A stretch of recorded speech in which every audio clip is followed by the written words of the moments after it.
खेती प्रधान है छत्तीसगढ़ में। आपको बता दो लैंडलॉक्ड ये पूरा राज्य है, चारों तरफ से राज्यों से, मध्य प्रदेश, महाराष्ट्र, आंध्र प्रदेश, उड़ीसा, यूपी, झारखंड, कई राज्यों से ये चारों तरफ से घिरा हुआ है। 15% जो देश का पूरा स्टील है वो भिलाई प्लांट से यहाँ पर छत्तीसगढ़ से आता है। टीएस सिंहदेव साहब हमारे साथ उप मुख्यमंत्री जुड़ गए हैं।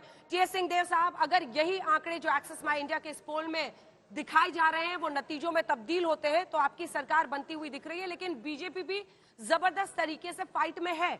और प्रदीप गुप्ता जी जो अपर एज सीट्स बीजेपी को भी दे रहे हैं उसमें 46 का आंकड़ा वो छू रहे हैं।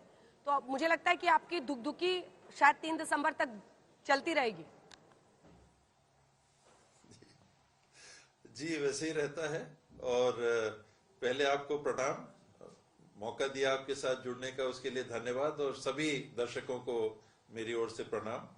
हम लोग आशान्वित हैं, सरकार बनाएंगे और काम किया था, आगे करना चाहते हैं। मेरी मंशा तो है अगले 10 साल के काम 5 साल में हम लोग कर सके।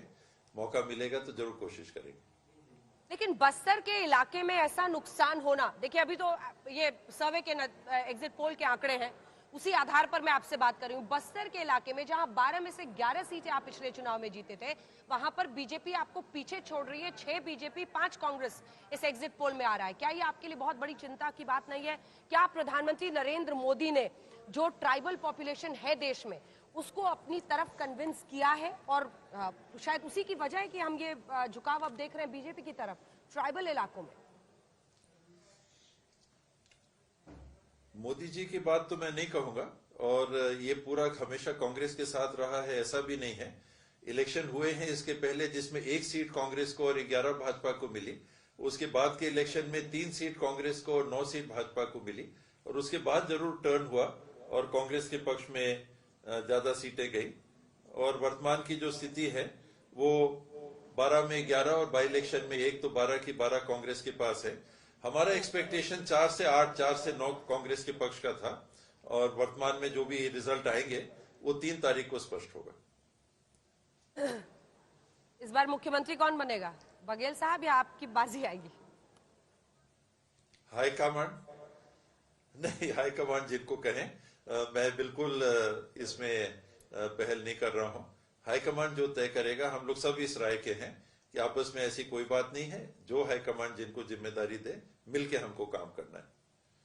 लेकिन फिर भी क्लोज ही रह रहा है। मतलब क्या महादेव स्कैम को लेकर जिसकी बात पीएम ने की, जिसकी बात गृह मंत्री ने की, क्या वो कहीं ना कहीं चिपक गया? वरना बीजेपी जिस तरह से आखिर में जबरदस्त फाइट में आई है, जब बीजेपी ने पूरी कोशिशें शुरू की, क्या आपको लगता है कि वो स्कैम भारी पड़ सकता है अगर ऐसा क्लोज कॉन्टेक्स्ट की नौबत आती है? कॉन्टेक्स्ट की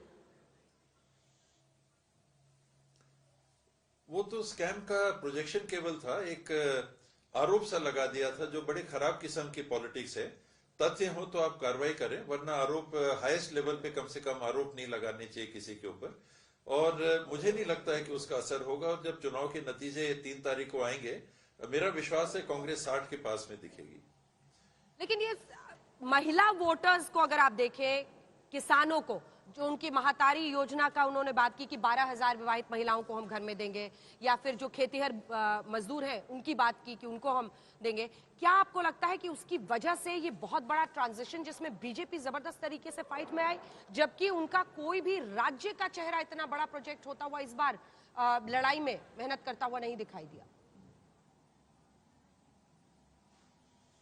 ये सही आप कह रही हैं कि जो 12,000 रुपए साल का था, इन्होंने लॉन्च करके अपने घोषणा पत्र में और फॉर्म भरा के घर घर में जाके देने के काम किया। कांग्रेस का डिक्लेरेशन 15,000 का थोड़ा सा लेट आया। उसका उनको एज जरूर फील्ड में मिलता हुआ दिख रहा था। और हमने जब निर्णय किया और उसको लागू किया दिवाली के दिन, तो 5 दिन थे तो लोगों तक पहुंचा जरूर, लेकिन उसमें एज बीजेपी ने ली थी। ठीक है प्रदीप जी, जल्दी से अगर आप भी कुछ बोलना चाहें, ओबीसी का मुद्दा, क्योंकि पिछले 5-6 महीने में हमने देखा है कास्ट सेंसस, ओबीसी का मुद्दा विपक्ष तमाम पार्टियां जमकर उठा रही हैं। राहुल गांधी हर जगह जाकर कह रहे हैं कि हम कास्ट सेंसस कराएंगे, मैनिफेस्टो तक में राजस्थान में शामिल कर दिया गया है। यहां पर भी मुख्यमंत्री के कास्ट को लेकर, भूपेश बघेल के कास्ट को लेकर ओबीसी पोजिशनिंग करने की बहुत कोशिश की गई थी, लेकिन आपका ये सर्वे कह रहा है कि वो बीजेपी की तरफ है। महिला ओबीसी जो है, ओबीसी वोट जो है आदिवासी के बाद सबसे बड़ी संख्या ओबीसी में भी 14% के करीब हाँ। साहू समाज और हाँ। अन्य ओबीसी हाँ। दोनों जगह पे बीजेपी को पिछले चुनाव के मुकाबले 14% एब्सोल्यूट 14 परसेंटेज पॉइंट्स की बढ़त हुई है। ये बहुत बड़ा नंबर है और इसी के चलते आप ये देख पा रहे हैं कि बीजेपी छत्तीसगढ़ में पिछले चुनाव के मुकाबले इतना अच्छा कर पा रही है। और महिलाओं की जहां तक बात करें, बीजेपी को इस चुनाव में पुरुषों के मुकाबले 4% ज्यादा महिलाओं ने वोट किया और कांग्रेस के मुकाबले 2% महिलाओं ने ज्यादा वोट किया छत्तीसगढ़ में। यदि केवल महिलाओं के बीच चुनाव होता तो बीजेपी आगे रहती, ये सर्वे बता रहा है। ये आपको क्या समझा रहा है टीएस सिंहदेव साहब? यही बात, दोनों पॉइंटर्स कि कास्ट सेंसस वाला जो ये पूरा कार्ड है वो कम से कम अगर यही एग्जिट पोल के नतीजे बन जाते हैं तो जी। Caste census long term projection Congress का है और शॉर्ट टर्म में कास्ट सेंसस को लेके बहुत ज्यादा हलचल ग्राउंड पे नहीं थी। जहां तक महिलाओं की बात है, जो आपने पहले भी सवाल किया था, महिलाओं के मामले में उनका अनाउंसमेंट और घर घर जाके फॉर्म भरवाने का जो काम उनने किया उसमें उनको एज जरूर मिला, जो हमने कैचअप किया। एक जो स्लाइड हो रही थी वो स्लाइड को हम रोकने में सफल हुए और अपनी बात रखने में भी कम समय में भी उतनी सफलता जरूर मिली है और वो 3 तारीख के परिणाम में दिखेगा। ठीक है, एक बार मैं आपसे जल्दी से इस पर जो राम वन गमन परिपथ कॉरिडोर योजना जो मुख्यमंत्री जी ने आप लोगों ने बनाई, कौशल्या देवी का मंदिर बनाया, ननिहाल है ये प्रभु राम का, माना जाता है कि 14 साल वनवास में रहे, उनमें से एक बड़ा हिस्सा उन्होंने यहीं पर बिताया था प्रभु राम ने। क्या इसके जरिए आप जो हिंदुत्व की बीजेपी की पूरी पॉलिटिक्स है उसको काउंटर करने के लिए आप लोग भी उसी तरह से मैदान में उतरे हुए हैं? आप उसको जिस नजर से देखें, अगर एक बात है और लोगों को एक मिसकंसेप्शन हो जा रहा है कि कांग्रेस से जुड़े हुए लोग धर्म की प्रक्रियाओं से जुड़े हुए नहीं हैं, तो वो भी स्पष्ट करना आवश्यक रहता है। आखिर मतदाता है, उनका परसेप्शन है और परसेप्शन बहुत इंपॉर्टेंट होता है। तो ये गलत परसेप्शन जो था, इसको अगर दूर करने के लिए पहल की गई है तो मैं समझता हूं कि आवश्यक था। कांग्रेस के अनेकों नेता हैं जो बहुत ज्यादा धार्मिक प्रक्रियाओं से भी जुड़े हुए हैं, कहीं कोई अंतर नहीं है कांग्रेस और भाजपा के लोगों में जहां तक धार्मिक भाव है, लेकिन प्रोजेक्शन और लोगों के मन में ये बात बैठाने की कोशिश करना, तो उसको काउंटर करना पॉलिटिक्स में जरूरी रहता है। जी, यही वजह है प्रदीप जी की मार्जिन है, कांग्रेस आगे है, 50 सीटों पर है, सही रणनीति वो साबित हुई? नहीं, बिल्कुल मैं कह सकता हूँ उस बात के लिए। और पूरे सम्मान के साथ सिंहदेव साहब को एक चीज मैं कहना चाहूंगा, हमारे सर्वे में उनकी खुद की सीट से तो वो बहुत अच्छा कर रहे हैं और अच्छे आगे दिख रहे हैं, लेकिन सरगुजा अंबिकापुर क्षेत्र की जहां तक बात करें, वो मैं ये कह सकता हूं कि बीजेपी सबसे बड़ी लीड वहां क्षेत्र से लेके आ रही है। इस पर आपकी टिप्पणी जल्दी से टीएस सिंहदेव साहब, फिर पाटन का भी आपसे पूछूंगी जहां से विजय बघेल के सामने भूपेश बघेल उतरे अपने भतीजे के आगे। टीएस सिंहदेव साहब, 3 तारीख का इंतजार करना चाहिए। 14 की 14 जो सरगुजा संभाग की सीटें हैं, कांग्रेस उनमें 14 की 14 में है। अब कितने हारेंगे कितने जीतेंगे ये 3 तारीख को ही पता चलेगा।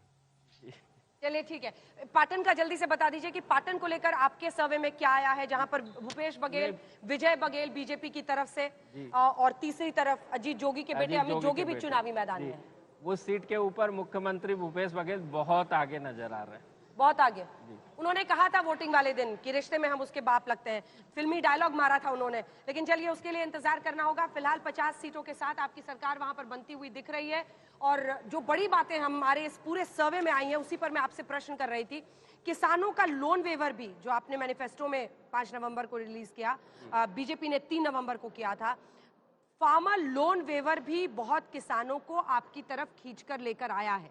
क्या राज्यों में बहुत सारी परेशानियां, अगर हम राज्यों के बजट को देखें, राज्यों की आर्थिक सेहत को देखें, तो तमाम मुश्किलों को नजरअंदाज करते हुए इस तरह के लोन वेवर्स आपको लगता है लॉन्ग टर्म में, टीएस सिंहदेव साहब आप भी you are an accomplished man, क्या आपको लगता है ये सही है? क्योंकि पीएम ने रेवड़ियों के खिलाफ भी बहुत बोला है और बीजेपी बार बार कहती है कि हम जितनी चीजें दे रहे हैं हम गरीबी को देखकर या फिर एक आर्थिक क्राइटेरिया तय करके हम दे रहे हैं।